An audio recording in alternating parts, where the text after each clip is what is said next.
Arif Jeddah airport पर बैठा हुआ अपनी फ़्लाइट का इंतज़ार कर रहा था, जबकि उसके साथ ही उसका हमवतन दूसरा मिस्री हाजी भी बैठा हुआ था, जिसके चेहरे से आसूदगी छलक रही थी। दोनों हज के मनासिक अदा करने के बाद वतन वापस जाने वाले हाजियों में शामिल थे।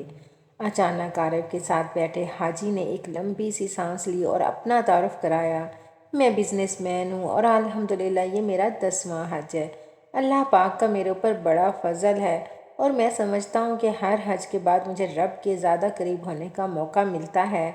उसके बाद उसने इस्तफसाराना नज़रों से आरिफ की तरफ देखा, गोया जवाबन उसके तारुफ का मुंतज़िर हो। आरिफ मुस्कुरा दिया और बोला, भाई मेरे हज का किस्सा कुछ ज़्यादा है तवील और गंजलक है, मैं आपका सर खाना नहीं चाहता। कोई बात नहीं, एक तो हम यहाँ इंतज़ार के सिवा कुछ कर नहीं रहे, दूसरा यहाँ खाने की हर चीज़ बाहर से 20 गुना ज़्यादा महंगी है। बस एक सारी ही तो खाने को फ्री में है। दूसरे हाजी अब्दुल बारी ने हंसते हुए कहा। आरिफ ख्यालों में खो गया, गोया फैसला ना कर पा रहा हो कि अपनी कहानी को कहाँ से शुरू करे। मेरे भाई, मैं एक प्राइवेट अस्पताल में फिजियोथेरापिस्ट हूँ। आरिफ ने आखिरकार बोलना शुरू किया। मैंने 30 साल अपनी तनख्वाह में से थोड़ी थोड़ी रकम कटवा कर इस हज की तैयारी की है। इस साल मेरे हज के अखराजात पूरे हो गए थे, जिन्हें मैं अस्पताल के फाइनेंस डिपार्टमेंट से लेकर निकला ही था कि एक खातून को देखा, जिसका बेटा एक्सीडेंट में तकरीबन मजूर हो गया था, मगर पिछले 6 माह में मेरी अथक मेहनत और प्यार और शफकत की वजह से वो 50% ठीक हो गया था, जबकि उम्मीद थी कि मज़ीद 6 माह के बाद वो मुकम्मल सेहत याब हो जाएगा। उस खातून ने मुझे सलाम किया और बुझे हुए लहजे में बताया कि वो लोग हस्पताल छोड़कर जा रहे हैं। शायद फिर हमारी मुलाकात ना हो, लिहाजा मैं आपको ढूंढ रही थी। जिस पर मुझे काफ़ी हैरत हुई। मुझे लगा जैसे वो मेरे इलाज से मुतमिन ना हो। क्या आप मेरे तरीक़ा इलाज से मुतमिन नहीं हैं? मैंने उस खातून से सवाल कर ही लिया। नहीं नहीं डॉक्टर साहब, ऐसी बात नहीं। आपने तो बच्चे को डॉक्टर की बजाय बाप बनकर संभाला है। मेरा तो रुआं रुआं आपको दुआएं देता है। आपने मेरे बच्चे में ना सिर्फ जीने की जोत जगा दी, बल्कि अपनी ड्यूटी से हटकर उसको विज़िट किया और तोहफे तोहफ़े भी दिए, जिसके लिए हम मियाँ बीवी आपके बहुत शुक्रगुजार हैं।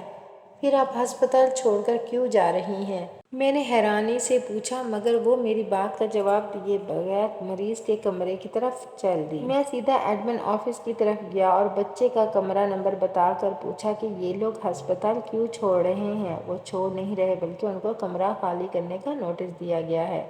लड़के का वालिद जॉब से फारिग कर दिया गया है, जिसकी वजह से वो लोग अस्पताल के चार्जेस देने के काबिल नहीं, लिहाजा इनको कमरा खाली करने के लिए कह दिया गया है। मैं वहाँ से मैनेजर साहब के ऑफिस में गया और उनसे दरख्वास्त की कि बच्चे को इलाज जारी रखने की इजाज़त दी जाए, मगर मेरी बात अभी पूरी भी नहीं हुई थी कि मुदीर साहब ने नहायत अखाई से कहा कि आरिफ, ये एक प्राइवेट अस्पताल है, कोई चैरिटी अदारा नहीं। यहाँ वही इलाज करा सकता है जो अखराजात की सकत रखता हो। मुदीर का दो टोक जवाब सुनकर जो ही मैं मुड़ा तो मेरा दायां हाथ मेरी जेब से टकराया, जिसमें मेरे हज के पैसे रखे हुए थे। दफ्तर से निकलकर मैंने आसमान की तरफ देखा और कहा कि ए अल्लाह, तू अच्छी तरह जानता है कि मुझे तेरे घर आने का किस कदर शौक़ है, और अब जबकि मेरा ख्वाब एक हकीकत बनने वाला है तो इस बच्चे की ज़िंदगी का सवाल खड़ा हो गया है। ऐ अल्लाह, मैं मजबूर हूँ, मगर तू बेनियाज है। मैं हज पे ना आ सका, तब भी मुझे अपने फजल से महरूम मत करना। मैं वहाँ से सीधा अकाउंटेंट ऑफिस में आया और उस बच्चे के अगले 6 माह के अखराजात जमा कराकर उसके डिस्चार्ज ऑर्डर कैंसिल करा दिए। अल्हम्दुलिल्लाह मेरा दिल सुकून से भर गया था, मगर हज पे ना जा सकने की कसक अपनी जगह थी। फिर आपने जब अपने हज के अखराजात उस औरत के बच्चे के इलाज के लिए दे दिए तो आप हज पर कैसे आ गए? अब्दुल बारी ने बेचैनी से सवाल किया। मैं जब घर आकर लेटा तो हज के मनासिक का एक एक मंजर मेरी नज़रों में घूम रहा था। मैंने कई बार बैतुल्लाह का ख्याली तवाफ़ किया था, कई बार लबैक अल्लाहुम्मा लबैक कहते मुजमे के साथ अपनी आवाज़ मिलाकर उनका हिस्सा बन गया था। پتہ نہیں کب میری آنکھوں سے آنسو بہنا شروع ہو گئے اور میں بہتے آنسوؤں کے ساتھ ہی سو گیا۔ میں نے دیکھا کہ میں بیت کا طواف کر رہا ہوں اور لوگ مجھے میرا نام لے کر حج کی قبولیت کی بشارتیں دے رہے ہیں۔ حجن مبرورن یا حجاج عارف لقد حجت فی السماء قبل ان تحج فی الارض دعوتک لنا یا حجاج سعید۔ اے سعید، اللہ نے تیرا حج قبول کر لیا، تو نے زمین سے پہلے آسمان پر حج کیا ہے، ہمارے حج کی قبولیت کے لیے بھی دعا کرو۔ اسی کیفیت میں فون کی گھنٹی نے مجھے جگا دیا۔ فون پر ہسپتال کا مینیجر تھا جو کہہ رہا تھا کہ ہسپتال کا مالک حج پر جا رہا ہے۔ وہ اپنے خاص معالج کے بغیر کبھی نہیں جاتا، مگر اس دفعہ اس کے معالج کی بیوی شدید بیمار ہو گئی ہے، جو بیوی کو اس حال میں چھوڑ کر باس کے ساتھ حج پہ نہیں جا سکتا۔ لہٰذا آپ کو ان کے ساتھ بھیجنے کا فیصلہ کیا گیا ہے۔ آپ اپنے ضروری کاغذات ہسپتال کے ایڈمن آفس پہنچا دیں۔ میں نے سب سے پہلے شکرانے کے نفل ادا کیے، پھر کاغذات آفس والوں کے حوالے کیے۔ یوں اللہ پاک نے مجھے اپنے گھر بلانے کا انتظام کر دیا۔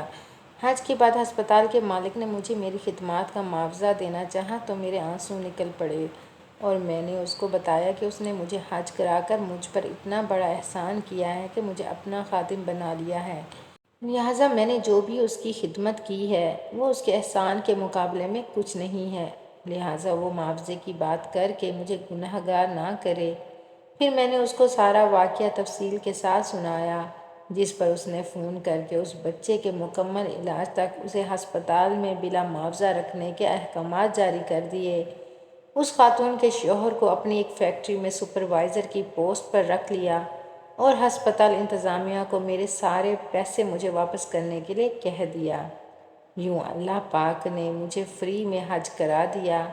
عبدالباری کی آنکھوں سے آنسو جاری تھے۔ اس نے اٹھ کر عارف کا ماتھا چوما اور اسے مبارک دی اور کہا کہ میں سمجھتا تھا کہ میں نے 10 حج کر کے اللہ پاک کا بہت قرب حاصل کیا ہے، مگر آج مجھے لگتا ہے کہ میرے ایسے 1000 حج بھی تیرے اس ایک حج کے برابر نہیں۔ میں تو خود حج پر آتا رہا، جبکہ تجھے تو اللہ خود بھی اٹھا کر ہی اپنے گھر لایا ہے۔ حاجی عارف، اللہ پاک سے میرے حج کی قبولیت کی دعا بھی کر لینا۔ اللہ تمہارے حج میں برکت دے۔